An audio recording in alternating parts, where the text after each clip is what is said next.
Sahabat Gizi, ketemu lagi dengan saya Dr. Rita Ramayulis di channel YouTube Rita Ramayulis. Kali ini saya akan berbagi informasi tentang hal yang tentu sangat diminati banyak orang, yaitu strategi mendapatkan berat badan ideal. Berat badan ideal dengan menggunakan perbandingan antara berat badan dengan tinggi badan yang kemudian angkanya keluar dalam bentuk indeks massa tubuh. Seseorang bisa dikategorikan apakah normal atau kelebihan berat badan atau kekurangan berat badan.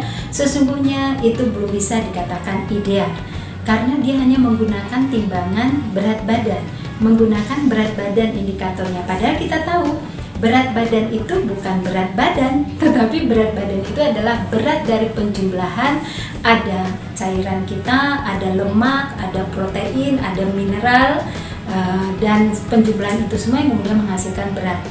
Bisa jadi seseorang mempunyai berat badan ideal, tetapi persen lemaknya tinggi. Bisa jadi berat badannya ideal, tetapi kilogram proteinnya rendah.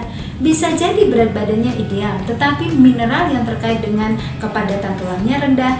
Bisa jadi berat badannya ideal, tapi total body waternya rendah. Jadi kita sebaiknya untuk mendapatkan nilai atau mendapatkan kehidupan yang lebih berkualitas, tidak hanya sekedar sehat tetapi bugar, itu menggunakan komposisi tubuh.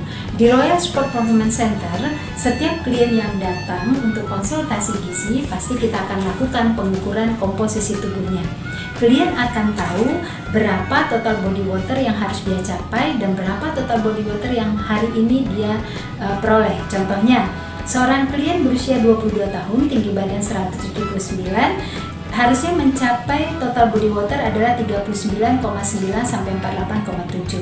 Yang bersangkutan punya total body water 40. Berarti normal, cuman masih mungkin untuk ditambah lagi sehingga mencegah proses dehidrasi. Yang kedua, proteinnya harusnya 10,7 sampai 13,1. Tapi yang bersangkutan hanya 10,5. Berarti proteinnya rendah. Ini beresiko nanti terhadap penurunan massa ototnya dia. Nah, kemudian mineral harusnya 3,89 sampai 4,51. Tapi faktanya mineralnya itu hanya 3,5. Ini rendah, berdampak nanti dari massa tulangnya. Jadi penurunan massa tulangnya. Dan yang terakhir adalah massa dari lemak tubuhnya. Massa lemak tubuhnya harusnya 8,5 sampai 17,0 kg. Tetapi kenyataannya, faktanya adalah sekitar 25 kg. Berarti ada kelebihan. Padahal berat badannya tadi masih masuk kategori berat badan normal pada ambang atas berdasarkan indeks massa tubuh. Nah, tentu ini mesti diperbaiki. Kenapa kok berat badannya bisa ideal? Karena beratnya itu kontribusi terbesarnya dari lemak, sisanya rendah, sehingga hasil akhirnya tetap normal juga. Tapi kalau dilihat perbagian ternyata tidak. Nah, orang-orang yang seperti ini, walaupun berat badannya ideal menurut indeks massa tubuh, tetapi proporsinya ternyata lemaknya berlebih, maka dia harus menjalankan diet penurunan berat badan. Nah, diet penurunan berat badannya itu adalah diet yang mencakup 5 hal. Yang pertama adalah defisit energi, wajib. Defisit energi harus, ya. Yang kedua adalah peningkatan intake protein. Sehingga dengan defisit energi, intake protein meningkat, dimungkinkan massa ototnya menjadi lebih baik. Yang ketiga adalah keseimbangan mineral dan total body waternya dan keseimbangan cairannya supaya total body waternya normal dan kemudian mineralnya juga mengalami peningkatan, terutama mineral pada tulang sehingga kepadatan tulangnya meningkat seperti kalsium, ya. Dan kemudian melakukan weightlifting. Weightlifting juga untuk membakar lemak yang berlebih tapi juga membuat massa tulang menjadi lebih baik, ya. Dan baru kemudian pengaturan waktu tidur. Kita semua sudah tahu ya bahwa tidur sangat berdampak pada berat badan. Kita akan bahas pada sesi yang lain. Dan yang terakhir adalah gerakan kardio. Nah, gerakan kardio juga ditujukan untuk meningkatkan kemampuan otot jantung dalam mendistribusikan oksigen pada otot sehingga otot itu mudah dilatih, otot rangka itu mudah dilatih dalam rangka untuk pembakaran lemak, ya. Nah, itu adalah 5 cara yang mesti kita lakukan.